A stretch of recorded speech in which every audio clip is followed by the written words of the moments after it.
So today's subject is a vast one, a critical and central one, and one that we're definitely not going to be able to cover in one sitting, and that is the subject of prophecy. We are trying to work our way through the 13 principles of faith of the Rambam. We have done already 5, or we've spoken about 5, and now we're up to principle number 6, and that is the general idea of prophecy that the Almighty communicates to humanity. Now, as we mentioned a long time back, the 13 principles are 3 general ideas, 3 general sections, 3 general categories, and each one of those are comprised of smaller ideas. So the first 5 all related to the idea of God. Now, of course, one of the central pillars of our faith is that the Almighty exists, the Almighty created everything, the Almighty oversees everything, and all the details of that as we enumerated in the first 5 principles of faith. The 4 principles that are going to comprise the middle section of the 13 principles are going to orient around Torah and, broadly speaking, prophecy. Of course, the Torah, given to us by Moshe, Moshe is legitimized as a prophet, as we shall see, and thus the idea of Torah, the fact that we have a divine Torah, that is a testament to the concept that the Almighty communicates to us directly via prophets. And thus there are 4 principles that fall under that general category. Principle number 6, the concept of prophecy in general. Number 7, the idea of the primacy of Mosaic prophecy, that Moshe is a different kind of prophet than all the other prophets, and that's why Moshe and Moshe alone gives us Torah. You know, we have 24 books in the Jewish quote-unquote Bible, the Tanakh. The first 5 of them are the Torah, and we have 613 mitzvos. All of them are found in the Torah. The subsequent 19 books have 0 mitzvos, so they had to talk about mitzvos, but there's no commandments that are part of the 613 that are conveyed in those 19 books. Why? Because Moshe and Moshe alone, with his heightened level of prophecy, and we'll talk about that, of course, and the details of that, he's the one who gives us the Torah. He's that high-level prophet that can be that bridge between the upper realms and us, and no one else can actually fulfill that role, and therefore there's prophecy in general. There's the supremacy, the primacy of Moshe's prophecy, and then principle number 8 is the concept of the divinity of the Torah, of course a very central pillar of Torah in general, and principle number 9 is going to orient around the transmission of the Torah, namely the Torah we have today is the same Torah that Moshe got at Sinai, the same Torah that the Almighty delivered to Moshe. So these 4 principles are going to be the subject of many, many discussions that we're going to have today. And today we're going to begin, of course, with principle number 6, and that's the idea of prophecy in general. And, you know, if you think about it, it does have an intimate connection to the ideas that we've left off in the 13 principles discussions that we've had till now, namely that the Almighty is not severed from this world. Not only is the Almighty involved in our lives, He answers our prayers, He's manipulating events to orient our lives around, but moreover, He's going to give us this very intimate, very deep connection by speaking to us, by sending us prophets that are going to show us the way to live, give us Torah, guide us, reprimand us when needed. We're going to be given the tools to perfect ourselves in this world, and these 4 principles are all necessary for that to be true. Prophecy in general, the primacy of Moshe's prophecy, the divinity of the Torah at its genesis, at its origination when we got it, and the fact that we still have the Torah today. The Torah today that we have is still accurate. And as we mentioned, this is a very vast subject. We're not going to become prophets in one day. I've made the joke before, I'll say it again. It always elicits a good laughter. It's something that we know very little about. In fact, I myself work for a non-profit organization. The Jewish people, we've been without any prophets for 2,300 some odd years, and therefore we're going to have to follow the guidance of the Rambam, what prophecy was, how it was achieved, how do we verify, what about false prophets, what happens to false prophets. It's a very multifaceted subject. It's a very multifaceted subject, and what we're going to cover today is more introductory, and we're going to orient our discussion around discussing what the Rambam, who is, of course, our guide in understanding the principles of Torah, what he writes vis-a-vis prophets and prophecy. So I think a good place to start is by clearing away the most glaring and egregious of misconceptions vis-a-vis prophecy. The common perception of prophecy, most common perceptions are wrong. This one is particularly egregious, and it's made its way into not only the world at large, the perception of prophecy at large, but also even in amongst the Jewish people, there are some people that still harbor this erroneous belief, and that is that prophecy is a spiritual lottery. Someone just wakes up one day and says, well, the Almighty spoke to me, I'm a prophet, I'm going to tell you what you need to do, etc. That is a theme that apparently is not new, because the Rambam, when he talks about prophecy, he says that there is this misconception that exists in his time. The fools believe that the Almighty is just going to arbitrarily dispense prophecy. That someone is an ordinary person one day, the next day they wake up, they're a prophet, and they're starting to give you advice, supposedly, allegedly, from God. And these people, says the Rambam, this is not viewed as something that you earn, and therefore the prophet could be really wise. But the prophet could also be very, very foolish, because after all, it's a lottery. Who knows who wins the lottery? Sometimes more fools win the lotteries, right? You could have a really young prophet. You could have a really advanced in age prophet.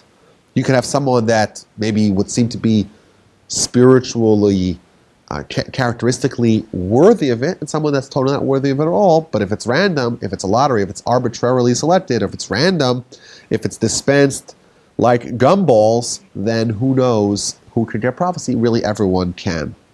And that is, of course, wrong. And the Rambam actually uses a very clever line. He says that a fool, someone who's not qualified to be a prophet, is as likely to have prophecy as a donkey or a frog do. This is the actual citation from the Rambam. So that's the first misconception to clear away. So if a fool cannot have prophecy, then who can? And what is the avenue, what is the pathway, what is the portal through which someone can become a prophet? What is the Prophecy 101? The idiot's guide to prophecy. Well, maybe not an idiot. The uneducated guide, or the uninitiated guide, or prophecy for dummies. What is the basics of how to become a prophet? So the Rambam tells us in the Laws of the Foundations of Torah, chapter 7, 8, 9, and 10, the last 4 chapters of the first section of the laws that the Rambam codifies for us, he talks about prophecy, and he tells us as follows. One of the foundations of our religion is to know that God will prophesy to humans. Then he tells us, and prophecy only rests on a great scholar. That's the first characteristic that's necessary, first precondition. Who is mighty in character, whose Yetzer Hara does not overpower him in any matter in the world.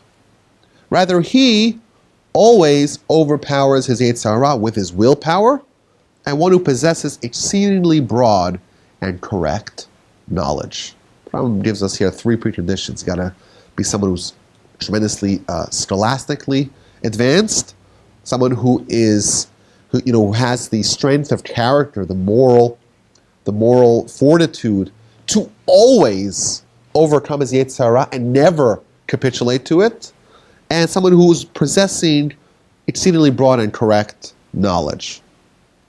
someone like that, in addition, the Rambam tells us, he has all the good characteristics. He is also perfect in his body. He's also physically perfect. When this person enters the orchard, and the orchard is euphemism for the advanced areas that we dance around or we really avoid in our discussions. It's what we call colloquially the Kabbalah. And he is drawn in those matters, in those great and distant matters. And he has the proper knowledge to understand and to absorb. And he becomes holy. And he progressively advances. And he becomes an ascetic who abstains from this world and its pleasures. And he does not follow the flow of the rest of humanity who walk in the darkness of the time, his words. Instead, he is always continuously growing and advancing and ensuring that he has not a single thought of matters that are not meaningful. He's totally in control of himself, that none of his thoughts are going to wander on things that don't matter. And none of his thoughts are going to focus on the temporal ideas and the small matters of this world. Rather, his mind is completely focused above, tied underneath the throne of God to understand in those matters, and he only focuses on the godly wisdom. Right away, when someone has all these preconditions, the divine inspiration will settle upon them, and at that time, his spirit is going to be mixed with the angels. Obviously, when we're reading this description, we're like, okay, count me out, right? I'm not a candidate, right? This is very advanced, but then this is the introduction, right? But again, it does give us the sense that this is not something that can be achieved overnight. Obviously not a spiritual lottery, and it makes sense to us that this kind of level of spiritual perfection is already extinct for many centuries. And this person will be transformed into a different person and will understand as well that he's had this metamorphosis. And he'll know that he's above the rest of the people. He'll realize his supremacy. I want to unpack what the Rambam is telling us here. He gives us a description of someone who's really changing themselves in a very fundamental way, transforming themselves, reframing themselves, refashioning themselves into a new person. He's becoming like an angel. He's involved with the angels. Again, the premise of prophecy is someone's having communication with God. It's an amazing thing. The God is from the heavenly realm. It's totally spiritual. And what are we? We're like intelligent, sentient animals, right? Is that what we are? How could there be an interplay, an interface between these two worlds? What the Rambam is revealing to us, he's saying it almost explicitly, but it's definitely implied from his words. Man can have communication with God. However, this is something which, when you hear it, you're like, yeah, of course, but it's something that we don't necessarily assign to prophecy, and this is going to kind of make a lot of the other subsequent things that the Rambam is going to tell us fall into place. Man is capable of communicating with God. However, as we've spoken about numerous times before, man is a fusion of opposites. Get the body. If you just have a body, man is a pretty lousy animal. But we also have the soul. If you just have the soul, man is a pretty special angel. And those two opposites are fused together. Man can communicate with God.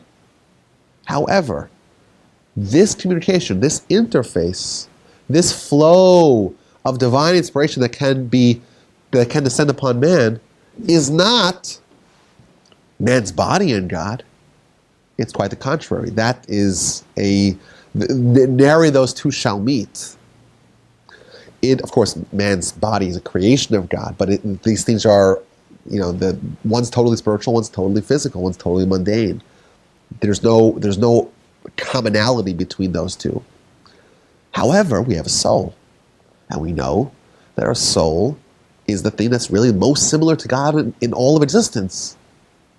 Our soul's like the angels. Our soul, and the Talmud tells us lots of things where our soul is similar to God. Our body is totally dissimilar to God. Our soul is totally similar. Again, it's also a creation. Now, let's not make that mistake. Our soul is not a creator. Our soul is a creation. But our soul is a creation that's very similar, or much more similar to God than our body. When we're talking about man communicating with God, we're talking about man becoming a different person, physiologically changing themselves. Man becoming a soul, becoming an angel, shedding themselves of their body, like it just, the Rambam tells us, someone who's not subject to the Yetzer Hara, always overcoming the Yetzer Hara, not at all subject to the force trying to convince us that we're a body. Not involved in any of the petty matters of the body's world. Someone who's totally, his mind is totally focused on the spiritual world. That's someone who's living their life as a soul. Someone who's living their life as a soul, okay, the more they become like a soul, they're turning into a different person, a person who is capable of divine communication. And maybe the subplot of this is that man is and always was a prophet. It's just that many other things were thrown into the cauldron that weakened, impaired, disrupted man's ability to be that prophet. You always had the soul. The prophet always had the soul. That other person was always present. It was just latent. It was hidden under a mound of all kinds of other schmutz. By unearthing the soul, you're changing yourself fundamentally, and you're actually harnessing that prophetic power that was always there within you. I want to point out something. The Midrash tells us, our sages tell us, that a lot of things happen to the soul before it's entered into a body. But one of the things that is constantly happening to the soul before conception and before birth is prophecy. Everyone who's hearing this has already prophesied, because if you're alive, if you're a human, you have a soul. And the soul has experienced prophecy before. Prophecy is no big deal for the soul. The problem is that we have all kinds of other things that are contaminating our soul, and therefore we may be a prophet, but that's as helpful as a radio antenna covered by 500 miles of steel. It's not going to be a very good receptor to communicate with the messages, so to speak. And someone who's changing themselves, they're like unearthing their radio receptor, their antenna from within. They're getting rid of all the other stuff that are distracting from that are counteracting that, and they're exposing the prophet that was always already alive within them. The human body is incapable of communicating with God. That's not going to happen. In fact, the human body is engineered to counteract it, to resist prophecy. Prophecy is communication with the prophet's soul. If we could theoretically isolate our soul from other elements of our existence, it would immediately experience prophecy. That's what the Rambam's, we're digging into this, we're dipping our toe in. He's describing a process which is similar to the whole Torah's process. The Torah is telling us, you're a soul, remember that, do the mitzvos, act like a soul. Don't do the sins which reinforce your identity as a body. Someone who does that to the nth degree, someone who puts that on steroids and superpowers, is someone who's actually changing themselves and recreating themselves as a new person, a person that was always existing theoretically within them, but a new person that did not exist prior, a soul, an angel, their spirit is involved with the angels, and that's how they become a prophet. And as we shall see, the Rambam is going to continue to delineate the nature of prophecy. We'll see more about what that entails. So let's continue what the Rambam tells us. He tells us that there are many different levels of prophecy. Just as within wisdom, there's a wise person, and there's a different wise person, and one of them is wiser than the other. Maybe there's, how many levels of wisdom are there? How many different kinds of wisdom are there? It's infinite. Similarly, that's the way it is with prophecy too. And we would say that the strength of the prophetic signal that someone can absorb, well, that hinges on the extent to which a prophet actually removed the disruptors of their prophecy. How strong is their soul within them? How weak are the things that are counteracting the soul? And therefore, how much of a connection can they potentially have? Now, I want to point out, even if someone is totally capable of prophecy, there could be factors that are not under their control that would disallow them from having prophecy. So, for example, the Rambam says that you have to be physically healthy. Suppose someone is spiritually primed for prophecy, but not physically primed for prophecy, we find out that they're actually not a good candidate. In addition, we find out, and this is something that appears many times throughout the Torah, that someone has to be in a setting that's proper for prophecy. So, for example, we just read about Abraham. Abraham had a sidekick named Lot. And we find out in last week's parsha that whenever Lot's around him, Abraham doesn't have prophecy. And right when Lot leaves, there's prophecy immediately endowed upon Abraham. Similarly, we find out in Exodus, Moses doesn't have prophecy when he's in the city, in the urban area in Egypt. He has to go outside. And every time he goes outside, that's when he has prophecy, because it's a setting that has to be, because the setting has to be conducive to the prophecy. In addition, we find out Jacob, after Joseph dies, we know he doesn't die actually, but Jacob thinks he dies. For those 22 years before Jacob discovers that Joseph is still alive, Jacob is despondent, he's sad, and thus not capable of prophecy. So again, we find that there's other conditions when someone becomes incapable of prophecy, not necessarily of their own doing. But what the Rambam is describing to us is someone who has to fundamentally change himself to turn to a different person to be a person who is capable of prophecy. And then he tells us, all the prophets, and I want to add, this is with the exception of Moses, because that's going to be principle number 7 is going to be, well, Moses is different. All the rules that apply to regular prophets don't apply to Moses. But all the prophets, they only see their vision of prophecy at night, in a dream, in a vision at night, or by day, provided that they fall into a deep slumber. Also, all the prophets, when they prophesy, they have their entire body is convulsing, and the strength of the body weakens, and they get totally frazzled. And that way they can focus their mind to experience what they can experience. What he's revealing to us is, you could take a prophet and turn him into a different person. But you know what they're still? They're still a human.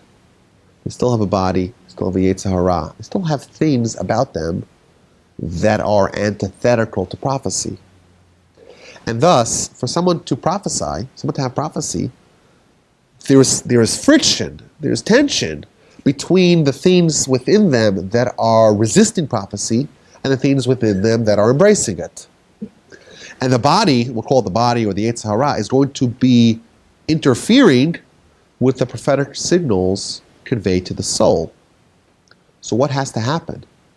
The body needs to be mitigated. You've got to put the body to sleep. You have to have the parts of the person's existence that are resisting it. Either you have to weaken them to mitigate them, or you have to placate them. So, for example, we're going to read in next week's parsha, we're going to read about Isaac. It's a very unusual narrative. Isaac wants to have prophecy, to give a blessing to his son Esau. So what does he do? He says, well, I want to have a steak. Not any steak. You have to kill the animal right now, fresh. Now, to us that sounds bizarre. Why would someone trying to get a prophecy, to give a prophetic blessing, why would that be included? Like, why would the preparation for that to be to have a steak dinner? Didn't the Rambam just now tell us that prophecy is all about resisting this world? The answer is that Isaac was one of the greatest heroes of all history. But you know what Isaac still had? He still had a body. And the body is still going to resist the prophecy. And Isaac wants to do this prophecy when he's awake. So what's the body going to say? Over my dead body. This ain't happening. If the body was dead, it wouldn't be a problem. But the body's up, and it says no to the prophecy. So what Isaac would do, he would try to placate the body, to bribe, to assuage the body, to throw it a bone, to get it on board to the spiritual ecstasy of the soul. The soul wants to ascend to heaven. The body is kind of dead weight pulling it down. How do you get the body to endorse it? You throw it a bone. You make it happy, so to speak, in the ascension of the soul. King David, we're told, did the same thing with music. He would take the music as a means to bring the body onto this journey that the soul's taking to achieve prophecy. And even when the prophecy is able to power through the recalcitrant body, we find that the person suffers weakness, starts convulsing, the body still can't handle it. Yes, the prophecy is going to batter through, but it's not going to be a pleasant experience because there is still something that's counteracting this experience. In addition, we're told that what the prophet is shown, he is shown in images and in hints. And thus the prophecy is conveyed in two parts. There is A, the vision, what the prophet sees, and B, what that actually means. What is the lesson? What is the way to decode, to decrypt the riddle of the vision? So he gives examples. We know, we'll read in a couple of weeks in Genesis, we'll read about Jacob having a dream, and he sees a ladder that its roots are in terra firma, goes up to heaven. Angels are going up and down. Torah tells us that vision. And we know that that's a prophetic vision, and it has its meaning. And the Rambam tells us, and of course the sources explain what is the message. The message is the kings and the history of the Jewish people and the ups and downs of the vicissitudes of our history.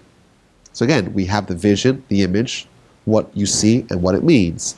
Similarly, it talks about the chayos, the visions of Ezekiel, or the bloated pot and the almond rod of Jeremiah, or the scroll of Ezekiel, etc. And then he adds, when we get descriptions of prophecy, sometimes we get both what they actually saw and what it means. Sometimes we get just the lesson. And there's a deep point here. When Abraham was told, go sacrifice your son, we just get it the way it's actually decoded. We get the decoded version of the prophecy. We just get, Abraham, you're told, go sacrifice your son on Mount Moriah, right? But that's what we're told. What Abraham got was a vision. And that was decoded in that way. And in fact, I want to point out, one of the commentaries tells us that, the greatest test of Abraham is that he was told to go offer his son as a sacrifice, and he didn't question that. He did it unquestioningly. Is that such a great test? If God tells you to do something, it may sound ludicrous, but who wouldn't do it? Who would disobey? What's so special about Abraham's test? And the answer, or one of the answers given, is this point. Abraham was given a vision, and he had to interpret what the vision was. And of course, as every loving father knows, nothing is more important to a parent than the well-being of their child. And therefore, the test of Abraham was not to obey or disobey the directive of God, but it was, how are you going to interpret the vision? Maybe the vision was ambiguous enough that Abraham could have just as easily interpreted it slightly differently, and that was the test. Are you going to allow your inherent bias of a love of your son is that going to cloud your judgment when you are tasked with decrypting, decoding the message of God that is somewhat ambiguous? Really interesting. So some prophecies, when they're conveyed to us, that we're told both the vision and what it portends. Sometimes we're told just the meaning, and sometimes we're told just the vision. And of course, we don't have the tools, we're not prophets, to actually decrypt it, and that's why it sounds maybe like gibberish to us when we read about certain prophecies. Okay, that's interesting. Continues the Rambam. All the prophets are not capable of summoning prophecy. So suppose you're a prophet, you're all ready to go, you have your soul isolated, you've totally weakened your body, you've overcome the Yetzer Hara, you've done everything. Now what? Where do I press the button? How do I initiate prophecy? The answer is you can't. You could prepare yourself, you could prime yourself, but of course it's in the decision-making ability of God to determine whether and when and under what conditions you actually receive that prophecy. You have to make yourself ready for it, put yourself in the right mood. Like we mentioned earlier, you can't be sad, you have to be joyous. You take the steps to prepare yourself, but ultimately it's possible you'll have it, and it's possible that you won't have it.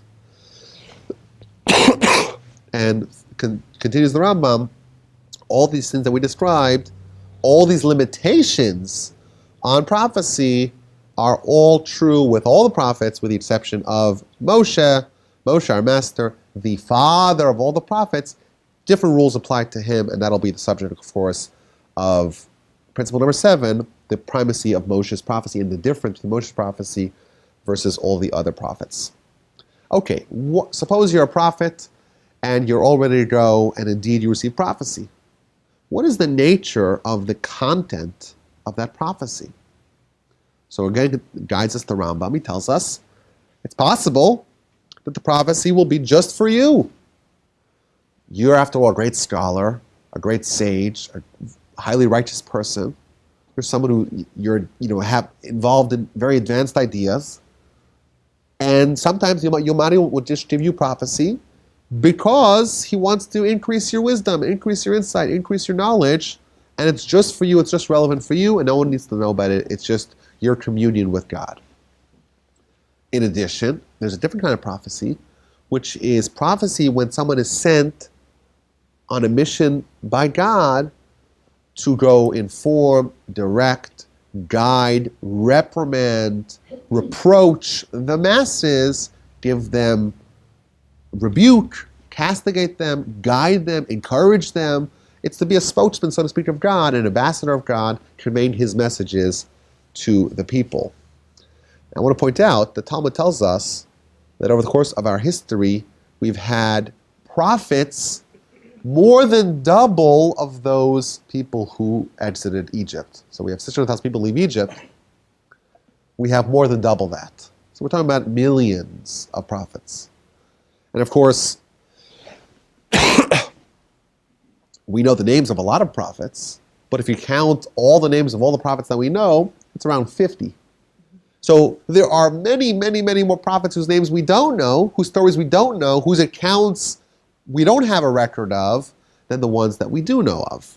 And that, of course, is testament to the fact that a prophecy is a certain stature that you achieve and a certain endowment that you get if you are worthy and meritorious to be deserving of that, but it's not necessarily something which needs to be perpetuated, which is included in our text, which is included in our canon, in our Bible, if you will. It's not necessarily something that we would know about today. And he adds that, obviously, when there is a prophet that's there to convey a message to the masses, that, of course, carries with it the risk of the charlatan. That's the idea of the false prophet. Someone who is masquerading as a real prophet, when truly they are nothing but a charlatan, they're a faker.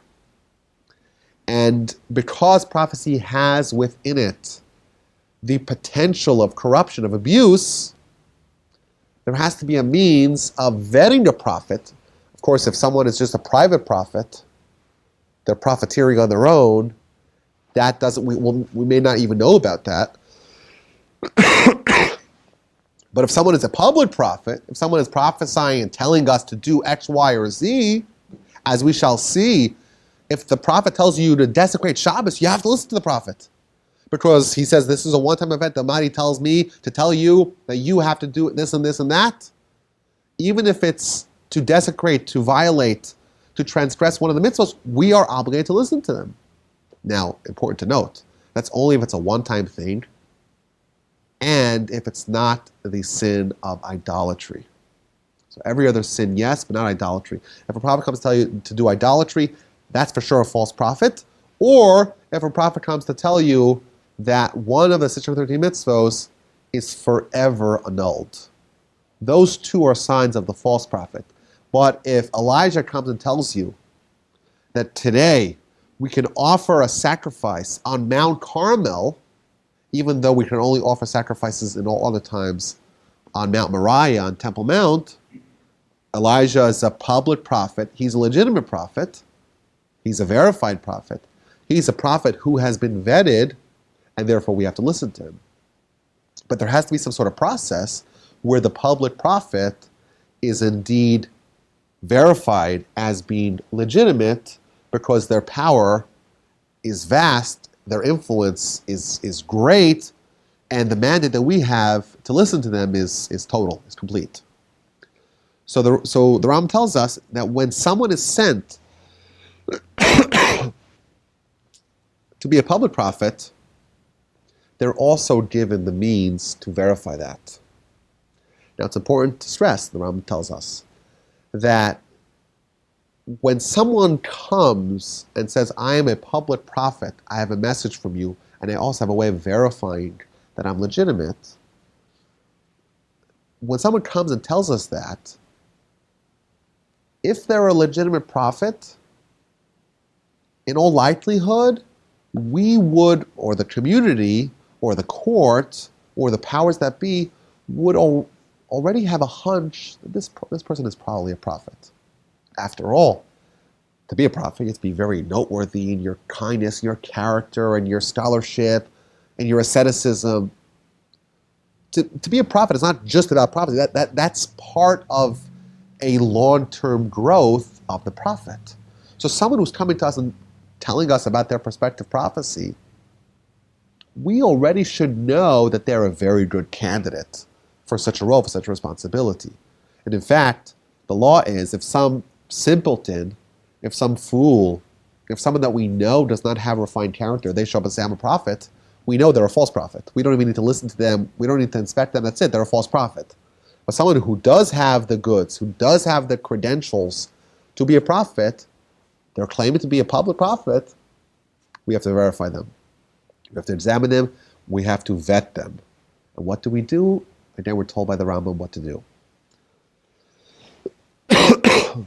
Every prophet who stands up and says that God sent him, he doesn't need to do a miracle on the scale of Moses' miracle. So again, this is part of the idea that Moses, everything about Moses is on a different level. He doesn't do a Moses-like miracle, or even an Elisha-like miracle. We don't say to him, okay, here's the sea, go split the sea. Here's the bayou, go split the bayou. We don't say that. Rather, what we say is, okay, you're a prophet, predict the future, and we'll wait to see the future happening if it is indeed as you predict. If there is even a slight variation between what the prophet prescribed and what actually happened, we know for sure they're a false prophet.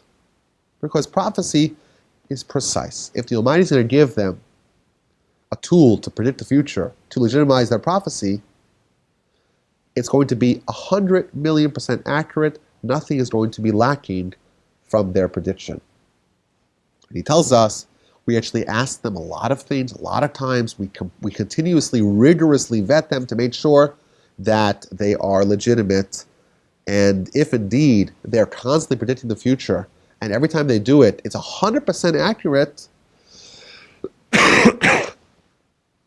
then we know, behold, this person is a true prophet. And the Rambam goes on to talk about, well, this seems like a shoddy way to do it. After all, aren't there necromancers and stargazers that are also have clairvoyance, tell the future? What's the difference between a true prophet and those necromancers and stargazers? So he tells us that there is a difference. Number one, that, of course, the prophet is someone who has the character, has the credentials, but also, whenever you have someone who's clairvoyant, who tells the future, but is not a real prophet, then yes, they may be able to predict the future, but some things will happen, some things won't exactly happen. And you know what? It's possible that nothing that they foretell will actually happen. Whereas a legitimate prophet, we're told, every single word that they say is precisely going to happen, because after all, this is part of the message of God. Go convey the public prophecy, and I'm also going to give you the sign, the miracle, to prove the credentials of your prophecy. And he gives an analogy that, whenever you have a mixture of wheat and straw, of course you want the wheat, and the straw is the chaff that you want to get rid of. Most people are a mixed bag. There's a little bit of wheat, a little bit of straw. The prophet is 100,000% wheat and none of the extra stuff that are waste. And and the Rambam adds an interesting point. This is controversial amongst his contemporaries, but like we said in the past, the Rambam has emerged, so to speak, as the voice on these matters. He says that if you look at Deuteronomy, we're told that the Jewish nation, we go to the real prophets. We don't go to the necromancers and the fortune tellers and the stargazers. And what the Rambam draws from that is that everyone wants to know the future. The question is, are you going to use a legitimate avenue to find the future, or are you going to use an illegitimate avenue to find the future? But what he's revealing to us is that when you go to a prophet, you may go to the prophet for the same reasons that your non-Jewish neighbor, that your pagan neighbor goes to the fortune teller. It could be simple, petty things even. He gives an example. When King Saul, before he was king, he was just Saul, he went to visit Samuel. It's because he lost something. Samuel was a prophet. He wanted to know, where's my lost items? That's what he wanted to know. That's why you go to the prophet? It sounds petty.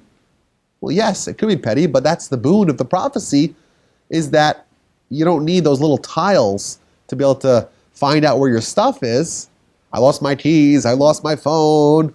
Did anyone see this? Did anyone see that? You just go to the prophet, and the prophet, again, has that clairvoyance because of their prophecy, and your neighbor will go to the necromancer for that. You may go to the prophet for that as well. And of course, on more broader themes, today, a lot of us grapple with the question, what really is my responsibility in life? What's my calling in life? What should I really focus on? What must I accomplish? What's my mission? That question we have today, we would not have it if we had a prophet. Because you would just go to the prophet and the Rabbi would say, this is your mission. Go do it. This is your mission. You could just see right through you, be able to see exactly what your mandate is, what you're tasked with accomplishing in this world. That was a very valuable thing. But even the little things, the things that the common folk would go to the necromancers, we would go to the prophet for.